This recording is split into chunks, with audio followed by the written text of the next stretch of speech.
जय राधा माधव कुंज बिहारी, जय गोपी जन वल्लभ गिरिवरधारी,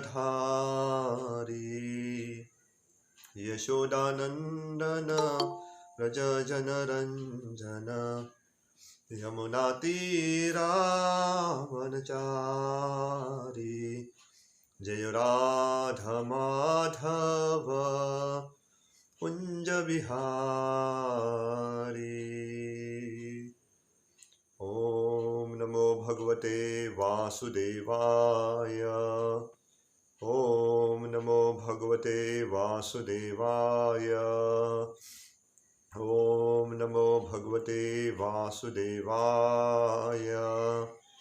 नारायणं नमस्कृत्यं नरं चैव नरोत्तमं, देवीं सरस्वतीं व्यासं ततो जायेमुदीरये। नष्टप्रायेषु अभद्रेषु नित्यं भागवत सेवया, भगवती उत्तमश्लोके भक्तिर्भवति नैष्टिकी। कृष्णाय वासुदेवाय देवकी नंदनाय च नन्दगोपकुमाराय गोविन्दाय नमो नमः। नमो विष्णुपदाय कृष्णपृष्ठाय भूतले श्रीमते भक्तिवेदांत स्वामिनिति नामिने। नमस्ते सरस्वती देवे गौरवाणी प्रचारिणे, निर्विशेष शून्यवादी पाश्चात्यदेशतारिणे। जय श्री कृष्ण चैतन्य प्रभु नित्यानंद, श्री अद्वैत गदाधर श्रीवासादि गौरभक्तवृंद। हरे कृष्णा कृष्णा कृष्णा हरे हरे, हरे राम राम राम हरे हरे। हरे कृष्ण। तो श्रीमद् भागवतम का स्कंद क्रमांक 2, अध्याय क्रमांक 3 और हमने श्लोक क्रमांक 8 तक किए थे, तो आज श्लोक क्रमांक 9 है। राज्य काम मुनुन्देवान् निर्त्रिं त्व अभिचरण यजेत, काम काम यजित सोमम अकाम पुरुषम परम। Rajya Kamaha, anyone desiring an empire or kingdom. Manum, the Manus, semi-incarnation of God. Devan, demigod. Nirittim, demons. Tu, but. Abhicharan, desiring victory over the enemy. Yajet, should worship. Kama Kamaha, one who desires sense gratification. Yajet, should worship. Somam, the demigod named Chandra. Akamaha, one who has no material desires to be fulfilled. Purusham, the personality of Godhead. Param, the supreme. One who desires domination over a kingdom or an empire should worship the Manus. One who desires victory over an enemy should worship the demons. And one who desires sense gratification should worship the moon. But one who desires nothing of material enjoyment should worship the supreme personality of Godhead. यहाँ पे सबसे पहले कहा गया है कि जिसे एक बड़े राज्य की या बड़े साम्राज्य की आवश्यकता है, उसे जो मनु है उनकी पूजा करनी चाहिए।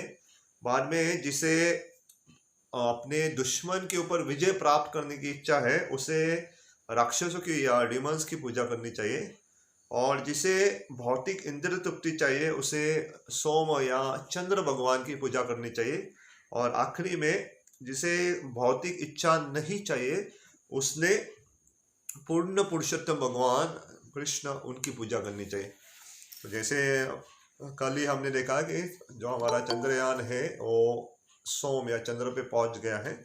तो यहाँ इस छोटे से प्रयास से भी हम जान सकते हैं कि अगर किसी का दृढ़ विश्वास है या कोई नियमित रूप से कार्यशील करता है, मेहनत करते रहता है, तो एक दिन तो सफलता प्राप्त होती है उनको।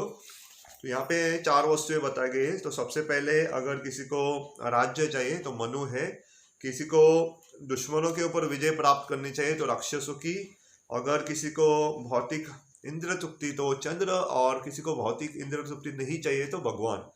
तो प्रपात तात्पर्य शुरुआत करते हैं। For a liberated person all the enjoyment listed above are considered to be absolutely useless. Only those who are conditioned by the material modes of external energy are captivated by different types of material enjoyment. तो प्रभुपाद शुरुआत ही करते हैं, जो आध्यात्मिक लोग रहते हैं, जो भक्त रहते हैं, उनके लिए सारे जो वरदान है कुछ काम के नहीं है। किसी को भी ये नहीं चाहिए, कोई भी किसी दुश्मन के ऊपर विजय प्राप्त नहीं करना चाहता, ना ही तो अपने खुद के लिए वो साम्राज्य की इच्छा करते हैं। तो पांडवों में भी हम देखते हैं कि पांडवों को या उनकी तरफ से भगवान कृष्ण स्वयं गए थे और उनके लिए 5 राज्य मांगे थे, क्योंकि एक राजा का कर्तव्य रहता है शासन करना। तो क्षत्रिय का कर्तव्य है, क्षत्रिय का धर्म है शासन करना, अनुशासन, उनको लोगों को प्रेरणा देना, लोगों की जो भी सुविधा है उनकी व्यवस्था करना। तो ये क्षत्रिय धर्म के लक्षण है। लेकिन वो अपने आप से नहीं करना चाहते। अगर उनको पूछा जाए तो वो जंगल में भी जब वनवास में थे वो खुश थे, और जब सम्राट, तीनों लोग या पूरे पृथ्वी के सम्राट भी बने युधिष्ठिर महाराज, तब भी वो आसक्त नहीं थे।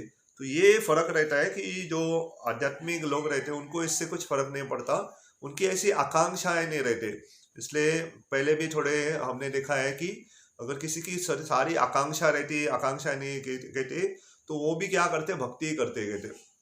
कि ये हमें जानना चाहिए कि अगर कुछ इच्छा है करके, मोक्ष काम उदार में तीव्र न भक्ति योजता यजता सुप्रसिद्ध। तो ये कहने का तात्पर्य है कि अकाम सर्व काम व मोक्ष काम उदार भी। तो अकाम कुछ कामना नहीं है, सर्व कामना सब कामना है, या मोक्ष की प्राप्ति करना भी चाहते हैं तो भगवान की भक्ति करनी चाहिए। तो ये मूल जो सिद्धांत है बार बार हमें शास्त्र बताते रहते हैं, जो भक्त रहते हैं उसे बार बार हमें याद दिलाते हैं कि आप सार को मत भूलो करके।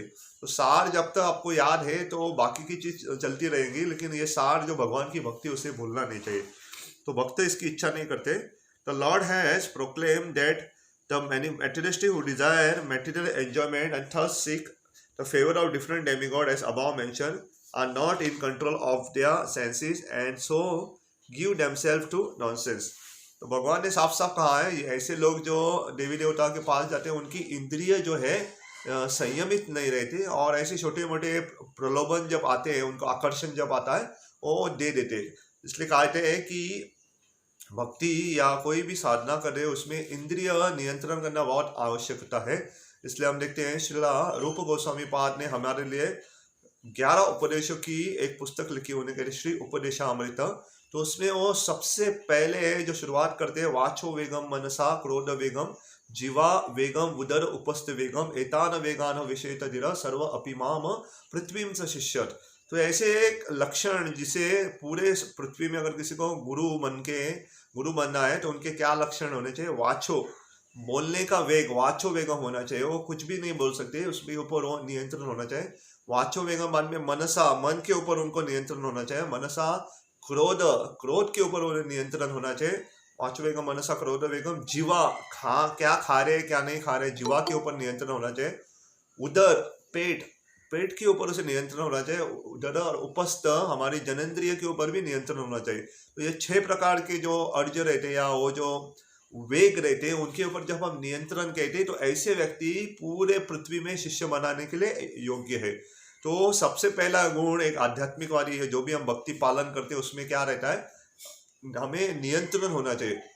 हम ऐसे ही प्रभाव में बहना नहीं चाहिए। तो हमारे ऊपर हमारे वाच मनसा क्रोध लोभ सारे उसके ऊपर नियंत्रण होना चाहिए। तो हर वस्तु करती है लेकिन वो संयमित होनी चाहिए, तो हमारा उसके ऊपर नियंत्रण होना चाहिए। इसलिए प्रभुपाद जी कहते हैं कि जो देवी देवताओं के पास भागते हैं उनकी इंद्रियां नियंत्रण नहीं रहती है, क्योंकि छोटे छोटे आलोचन से वो भाग जाते हैं वहां पे। तो अगर कोई देवता कहता है कि मैं आपको ये दूंगा वो दूंगा करके, तो बहुत हो जाता है। तो इसलिए हमारी जिम्मेदारी है कि हम ऐसे छोटे छोटे प्रबलन से न भागे करके। तो एक मैं आपको उदाहरण दे सकता हूँ। हमने अपने बका जो देखा है, जो क्रेन रहता है, जो ये पक्षी बक करके जो पक्षी रहता है, तो कृष्ण लीला में भी ऐसे उसका उल्लेख है, बकासुर करके आया ना।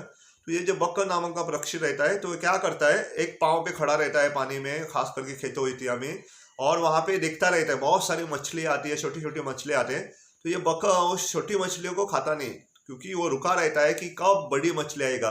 तो जैसे बड़ी मछली आ जाती है तो बक क्या करता है, तुरंत उसे झपट लेता है। तो वैसे ही हमें छोटे मोटे ये वरदान से आकर्षित नहीं होना है, हमें बड़ी मछली करने रुकना है। वो बड़ी मछली भगवान की भक्ति। तो भगवान की जब भक्ति के लिए, भगवान की सेवा के लिए हमें रुकना है, तो ऐसी जब संधि आती है तो हमें तुरंत झपट लेना चाहिए। तो बाकी ऐसे छोटे मोटे वरदान अगर प्राप्त करें, हमें उसमें कोई हमारे कान देने नहीं चाहिए। तो हम उससे ज़्यादा फर्क नहीं पड़ता कि क्या हमें प्राप्त हो रहा है करके। लेकिन जब भगवान की सेवा आती है जैसे बड़ी मछली के समान है, तो हमें तुरंत झपट लेना चाहिए। तो अभी जन्माष्टमी आएगी, उसके पहले बलराम जयंती के बाद में राधाष्टमी, बहुत सारी सेवाएं रहती। तो जैसे ऐसी सेवा आती है भगवान की तो हमें झपट लेना चाहिए। तो चैतन्य चरितामृत में झपट से एक श्लोक आता है, कृष्ण भूलिया जीव भोग वांछा करे, निकट माया स्तरे झपटिया धरे। तो कृष्ण को भूल के जो भोग या इंद्रिय तृप्ति में लगा रहता है, ऐसे व्यक्ति को माया क्या करती है, झपट लेती है। इसलिए कहते हैं अगर हम भगवान की निरीक्षण में, भगवान की सेवा में है, तो माया हमें हाथ नहीं लगाएंगे, लेकिन जैसे हम भगवान से विमुख हो जाते हैं तो माया झपट लेती है। अगर आपने देखा रहेगा कि अगर कोई प्राणी भी रहता है, अगर समझो कुत्ता है और वो अगर एक छोटा बच्चा है, तो बच्चा अगर पिता उसके माता पिता के साथ है तो कुत्ता कुछ नहीं करेगा, लेकिन जैसे ही वो बच्चा कुत्ता देखता है कि अकेला है करके, तो कुत्ता काट भी सकता है, झपट सकता है। तो इसलिए अगर हम भगवान के निरीक्षण में जब रहते हैं तो भगवान के शक्ति के कारण माया हमें हाथ नहीं लगाते। भगवान कृष्ण भगवद गीता में कहते हैं, माया अध्यक्ष न प्रकृति। तो इसलिए हमें जानना चाहिए, जब तक हम भगवान की निरीक्षण में कोई हमें हाथ नहीं लगाएगा, लेकिन जैसे ही हम भगवान या कृष्ण विमुख हो जाते हैं, भगवान को पीठ दिखाते हैं, भगवान से दूर चले जाते हैं, तो माया हमें पकड़ लेती है। तो हमारे परम पूज्य सच्चिदानंद स्वामी महाराज एक बहुत सुंदर उदाहरण देते। तो वो जब भक्ति में आने से पहले वो न्यूज़पेपर डाला करते थे, पेपर फेंकते थे घरों घरों में जाके। तो एक ऐसा घर था, उनके घर में बहुत बड़ा कुत्ता था करके। तो एक बार उसके मालिक ने कहा कि अंदर आओ, कुत्ता नहीं है, बांधा हुआ है करके। वो चले गए घर के अंदर, लेकिन जैसे ही चले गए वो कुत्ता भाग के आ गया और उसके ऊपर छलांग मारने वाला था महाराज के ऊपर, और उसे काट के खाने वाला था। तो तुरंत वहां से आवाज आती है कि जो भी कुत्ते का नाम था करके, टाइगर बैठो करके। तो जो कुत्ता था तो टाइगर बैठ जाता है। तो महाराज कह रहे थे कि ये जो कुत्ता है ना, बड़ी माया देवी के समान है करके, हमें काट के खा सकता है। लेकिन उनके जो स्वामी जो उन्होंने नाम कहा कि टाइगर करके, तो वो माया के स्वामी कृष्ण, जब वो कहेंगे, कृष्णा माया को कहेंगे बैठ जाओ करके, माया हमें हाथ नहीं लगाएंगे। तो इसलिए माया से बचना है तो हमारे बल पे कुछ नहीं होने वाला। माया से बचना है तो भगवान की शरण ले लो। भगवान की जैसे हम शरण लेंगे तो माया से हम बच पाएंगे। तो प्रभुपाद कहते हैं, कम बुद्धि के कारण और भौतिक इंद्रिय या नियंत्रण न होने के कारण हम देवी देवताओं के पास जाते। तो देवी देवता के पास जाने का प्रामुख्य कारण लोग उनकी भक्ति के लिए नहीं जाते, उनसे कुछ मांगने के लिए जाते हैं। बहुत कम लोग ऐसे रहते हैं केवल देवी देवताओं की भक्ति के लिए जाते हैं। ज्यादातर लोग उनके पास जाते हैं उनसे कुछ मांगने के लिए, मुझे ये चाहिए, मुझे ये चाहिए। उनका जो लिस्ट रहता है वो खत्म ही नहीं होता है। ये खत्म हो गया तो ये, अगर देवी देवता उनको नहीं दे पा रहे तो और किसी के पास जाते हैं। तो भक्ति का मतलब आप किससे छोड़ के और किसी के पास नहीं जाते। भक्ति का मतलब उसने दिया या नहीं दिया, हमें जानना चाहिए कि हाँ मैं उसकी शरणी लूंगा। तो अभी मैं और एक छोटा सा मैं तत्व बताने वाला हूँ, तो ये थोड़ा ध्यान से सुनिएगा क्योंकि इसमें बहुत बड़ा रहस्य है। तो भगवान अपने भक्तों को कभी कभी उनका मन चाहा वरदान दे देते, लेकिन कभी कभी नहीं भी देते। तो दोनों स्थिति में हमें भगवान की भक्ति नहीं छोड़नी है। जैसे एक उदाहरण दे सकता हूँ, परीक्षित महाराज जब माँ के गर्भ में थे और उनके ऊपर अश्वत्थामा ने ब्रह्मास्त्र छोड़ा था, तो भगवान ने उनकी रक्षा की। लेकिन वही परीक्षित महाराज जब बड़े हो गए, उनके एक ब्राह्मण के पुत्र श्रृंगी ने उनको श्राप दिया, 7 दिन में आपकी मृत्यु हो जाएंगे, तो भगवान ने उनकी रक्षा नहीं की। तो हमें नहीं सोचना चाहिए कि हर बार भगवान रक्षा करेंगे। भगवान वही करते हैं जो हमारे लिए अच्छा है करके। भगवान चाहते थे कि परीक्षित महाराज जाके गंगा के तट पे बैठे और 7 दिन 7 रात तक भागवतम की कथा सुने करके। तो ये भागवतम सारे पूरे हमारे मानव जनों लोगों के लिए आने के लिए भागवतम को भगवान ने परीक्षित महाराज को इस्तेमाल किया। तो हमें पूरा विश्वास होना चाहिए कि भगवान जो भी करते हैं ना, हमारे अच्छे के लिए करते हैं। तो भगवान हमें श्राप से बचाए या श्राप दे, दोनों स्तर में हमें भगवान की भक्ति नहीं भूलनी चाहिए। तो देवी देवता की जो भक्ति करते हैं वो तुरंत, अगर उनको जो उनको चाहिए वो मिलता नहीं तो लोग तुरंत दूसरी जगह चले जाते। आप देते नहीं तो तीसरा भी नहीं देता, चौथी जगह। तो ऐसे यहाँ वहाँ मुंह नहीं मारने चाहिए। इसलिए संस्कृत में उसे कहते वेश्या। वेश्या जो रहती है यहाँ वहाँ मुंह मारती रहती है। तो हमें भगवान की भक्ति में वेश्या के समान नहीं बनना है। हमें भगवान की भक्ति एक पतिव्रता स्त्री जैसे पालन करती है वैसे करना है। हम उसके लिए पूरा हमें तन मन धन भगवान को ही देना है। तो अगर ऐसा नहीं कर रहे तो वेश्या और हमें क्या फर्क है। तो यहाँ वहाँ मुंह कभी नहीं मारना चाहिए। हमें एक पूरा आज्ञाकारी पति हो या आज्ञाकारी स्त्री रहती, जैसे वो अपने पति या पत्नी की सेवा करती है, वैसे हमें भगवान की भक्ति करनी चाहिए पूरा प्रामाणिकता से। तो भगवान हमें प्रसन्न होके हमें ले वरदान दे, या भगवान हमें अप्रसन्न होके हमें दंड भी दे, तो दोनों स्तर में हमें भगवान को ही स्वीकारना चाहिए। तो हमें जब तक ये भावना नहीं आते कि गोविंद कृष्ण के बिना मेरा और कोई नहीं है करके, अगर ये भावना है कि भगवान के अलावा मेरा कोई है, तो भक्ति नहीं हो। तो हमें पूरा विश्वास होना चाहिए कि हमारा और कोई है ही नहीं करके, केवल भगवान ही हमें बचा सकते। तो ये धारणा, ये भावना जब हमारे अंदर आ जाती है तो उसे कहते हैं भक्ति। तो प्रभुपाद आगे लिखते हैं, the leaders of non sensical person are still more nonsensical because they preach openly and foolishly that one can worship any form of demigod and get the same result. This sort of preaching is not only against the teaching of Bhagavad Gita and those of Srimad Bhagavatam, but is also foolish, just as it is foolish to claim that with the purchase of a travel ticket one may reach the same destination. तो प्रभुपाद कहते हैं जो नेता लोग रहते हैं ना, वो तो खास करके जो मूर्ख रहते हैं वही प्रचार करते हैं कि किसी भी देवी देवता की पूजा करो, वो एक ही है करके। तो ये मूर्खता है। साधारणता भी अगर आपको कहाँ जाना है, समझो आपको केरला में जाना है और आपने ट्रेन टिकट खरीदा है, तो केरला की ट्रेन टिकट है तो आप नहीं बोल सकते कि कहाँ पे भी जा सकते हैं। आपको दिल्ली जाना है तो केरला की टिकट से आप दिल्ली नहीं पहुंचोगे, तो केरला के टिकट से केवल केरला में जाओगे। वैसे भगवान कृष्ण भगवद गीता में साफ साफ कहते हैं कि जिस भी देवी देवता की आप पूजा करोगे उसके धाम में आप जाओगे। अगर आप इंद्र देव की पूजा करते हो तो स्वर्ग में जाओगे, आप चंद्र की पूजा करते हो चंद्र लोक में जाओगे। लेकिन आपको अगर भगवत धाम में वैकुंठ लोक में जाना है तो भगवान की पूजा करनी चाहिए। तो इसलिए ये जो कहते हैं कि कुछ भी करो तो वो मूर्खता है। और भारत में ऐसे बहुत सारे लोग हैं वो कहते हैं कि नहीं नहीं जो चाहे करो करके। मुझे भी याद है, मैं जब शुरुआत के दिनों में हमारे घर पे भी एक प्रचारक आए थे और वो भी नाम स्मरण के बारे में भी कह रहे थे, लेकिन हरे कृष्ण महामंत्र नहीं। तो वो क्या कह रहे थे कि आपको जो मंत्र अच्छा लगता है वो करो करको। अरे ये मूर्खता है, आपको जो मंत्र अच्छा लगता है वो करो। अगर मुझे कोई ऐसा मंत्र अच्छा लगे जो पूरे विश्व का नाश करने वाला है, क्या मैं वो कर सकता हूँ? नहीं, कौन सा भी मंत्र आप नहीं कर सकते। वो मंत्र ये हम जो कर रहे हैं, वो नारद मुनि ने प्रश्न पूछा था ब्रह्मदेव को और ब्रह्मदेव ने उत्तर दिया है कि ये जो मंत्र है हरे कृष्ण कृष्ण कृष्ण हरे हरे, हरे राम राम राम हरे, ये 16 अक्षरी मंत्र है। ये कलयुग के लोगों के लिए खास करके दिया गया है करके। नहीं तो मंत्र तो बहुत है। ध्रुव महाराज को नारद मुनि ने मंत्र दिया था, वो मंत्र का उच्चारण ओम नमो भगवते वासुदेवाय। अगर आप टेक्निकल तत्व के दृष्टि से अगर आप जाओगे, उसे टेक्निकल कहते हैं, तो ये मंत्र में आपको जीवन सफल करने के लिए कम से कम 180 साल लगेंगे, क्योंकि इसका उल्लेख दिया गया शास्त्र में। 1000 नाम जब हम भगवान विष्णु के कहते हैं, विष्णु सहस्त्र नाम, उसकी तुलना अगर एक नाम राम का लेते हैं तो एक नाम राम 1000 नाम विष्णु के समान है। और वही एक नाम अगर राम का नाम हम 3 बार लेते तो क्या होता है, वो एक नाम कृष्ण के समान है।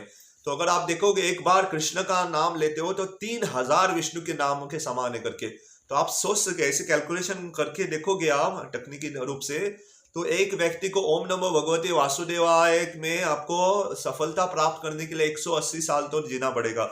और मनुष्य कलयुग में 180 साल जीते नहीं, कोई भी 180 साल नहीं जीता, सारे लोग 100 साल से पहले मरते।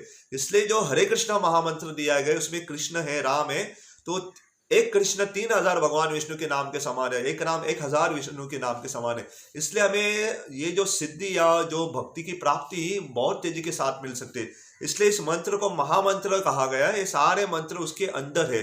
तो ये कौन कहता है? ये हमने नहीं निकाले, ब्रह्मा जी ने स्वयं दिया है, नारद मुनि को दिया है करके। ये कली संतरण उपनिषद में आता है। तो अगले यहाँ पे भी कहा गया है कि भगवान के अलग अलग ये रहते हैं कि बार बार कहा गया है कि भगवान का नाम ले लो, भगवान का नाम ले लो करके।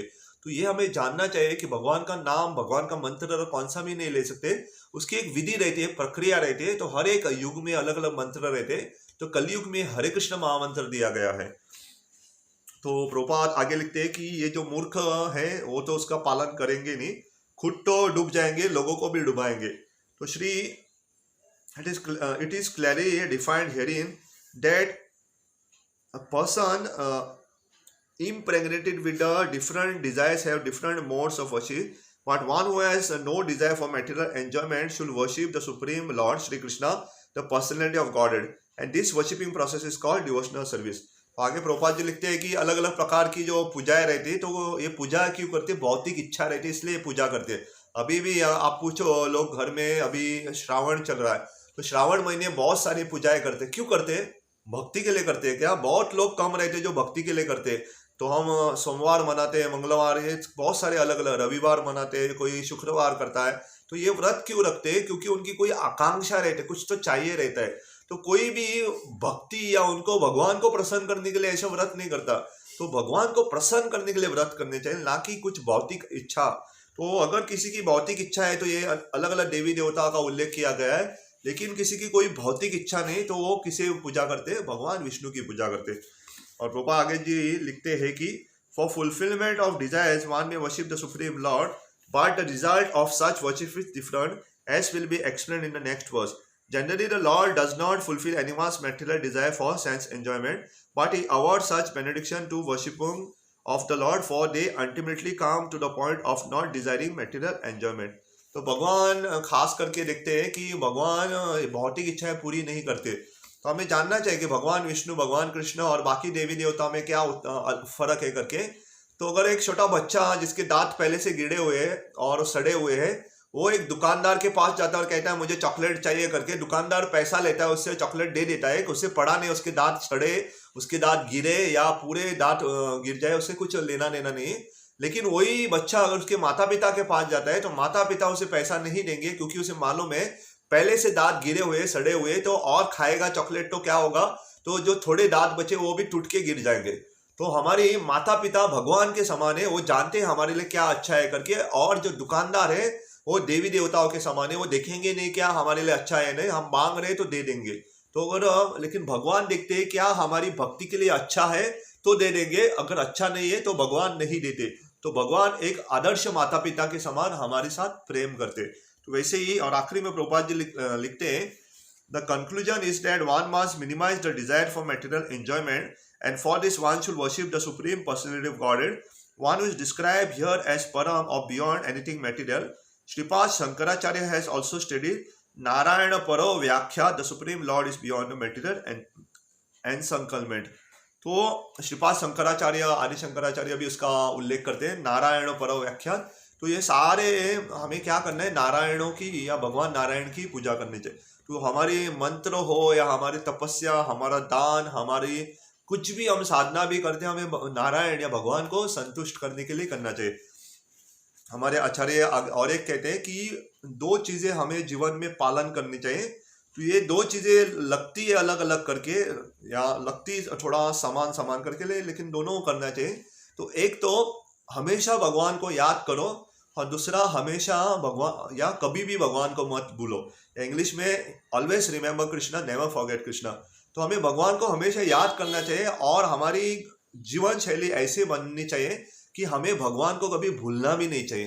तो याद करने के लिए क्या कर सकते हैं, भगवान को याद करना है, भगवान का नाम स्मरण कर सकते, भगवान की कथा सुनते, भगवान की अलग अलग लीलाओं का गुणगान, नाम रूप गुणा लीला, और भगवान को न भूले। इसलिए हमारे हर जगह पे अगर आप घर में हो तो छोटा छोटा फोटो लगा सकते हैं, जैसे हम देख के तो भगवान का याद है। यहाँ जहाँ पे भी हम जाते हैं या अपने बच्चों का नाम भगवान के नाम से रख सकते ताकि भगवान का बार बार याद रहे करके। काम पे भी जाते हैं तो अगर आपकी सुविधा है तो वहाँ पे छोटा भगवान की फोटो रख सकते हैं। कुछ भी ऐसा कुछ करो कि भगवान का याद आए करके। तो ऐसे क्या हो जाएगा कि भगवान को हम कभी भूलेंगे नहीं, भगवान हमेशा याद आएंगे। तो उससे अगर हम बार बार करें तो हर जगह पे हम भगवान का स्मरण कर पाएंगे। और इसे कहते हैं नित्यम, जो भगवान या नित्यम भागवत से या नित्यम भगवान का याद रखना।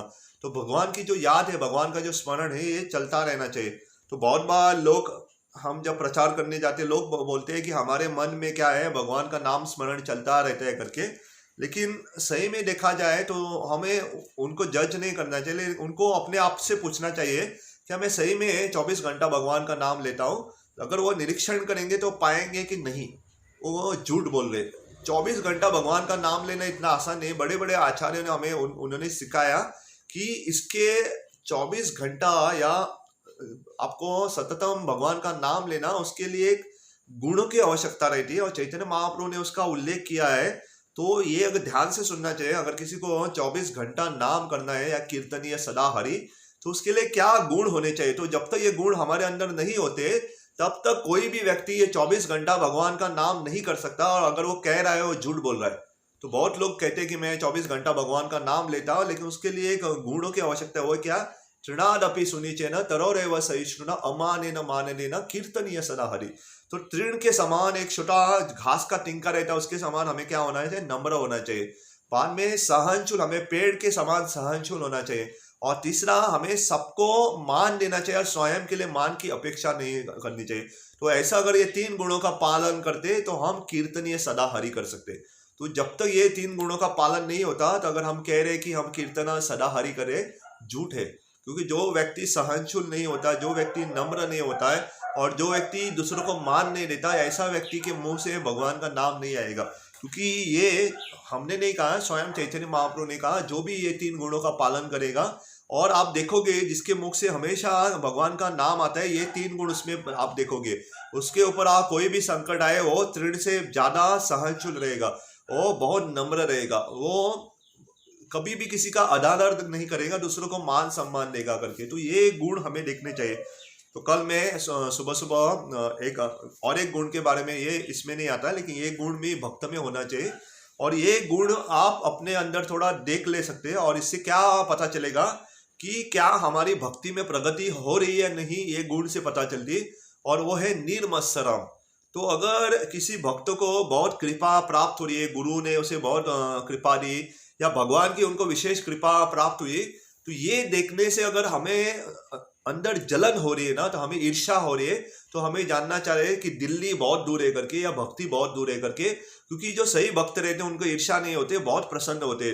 जब हरिदास ठाकुर के पास चैतन्य महाप्रभु आते थे, हरिदास ठाकुर तो नामाचार्य है, दिन में 3 लाख नाम जप करते थे, और उनके सामने चैतन्य महाप्रभु ने रूप गोस्वामी के बारे में उन्होंने कहा। रूप गोस्वामी ने एक श्लोक लिखा था पत्ते के ऊपर, और श्लोक का अर्थ क्या था कि भगवान का नाम इतना मीठा है कि मैं चाहता हूं कि मेरे करोड़ों करोड़ों मुंह हो करके, ताकि भगवान का नाम मैं निरंतर कर सकूं करके। इतना ही नहीं, ये इतना मधुर है सुनने में, मैं चाहता हूं मेरे हजारों करोड़ों समान क्या है, कान है करके। तो हजारों की संख्या में मेरे मुंह होने चाहिए, हजारों की संख्या में मेरे कान होने चाहिए। तो जैसे ही हरिदास ठाकुर ने ये सुना, हरिदास ठाकुर नाचने लगे, कहने लगे, वाह, इतना बड़ा भगवान का नाम के प्रति साक्षात्कार स्वयं मैंने भी नहीं पाया। तो हरिदास ठाकुर रूप गोस्वामी से इतना खुश हो गए, तुरंत दंडवत डाल दिया करके। तो हमें जब भगवान या गुरु और किसी की स्तुति करते हैं, उसे पुरस्कार देते हैं, तो हमें खुश होना चाहिए। तो इससे हमें पता चलता है क्या हमारे हृदय में ईर्ष्या है या नहीं करके। तो हमें दुख हो रहा है या ईर्ष्या लग रही है, तो हमें जानना चाहिए कि भक्ति अभी बहुत दूर है करके। तो ऐसा नहीं करना चाहिए, हमें भगवान की भक्ति प्राप्त होते किसी को देख के बहुत खुश होना चाहिए, और भगवान जब देखते हैं कि हम खुश है, तो हमें भी कृपा प्राप्त होती है। तो इसलिए भक्ति में लास्ट एक मैं रुकूंगा क्योंकि समय हो चुका है। भक्ति में प्रगति करने का बहुत सरल उपाय है कि जो भी भक्तों को आशीर्वाद प्राप्त हो रहा है, जो भी भक्तों को गुरु या कृष्ण की कृपा प्राप्त हो रही है, उसके ऊपर खुश हो। तो बहुत सरल विधि है कि हम जब खुश होते हैं उसके ऊपर, तो भक्ति में सरल हमारी क्या हो जाती है, प्रगति हो जाती है। तो भक्ति में प्रगति होने के लिए हमें निर्मत्सरा होना चाहिए, हमें मत्सर नहीं करना है, हमें ईर्ष्या नहीं करनी चाहिए। तो मैं रुकूंगा यहाँ पे।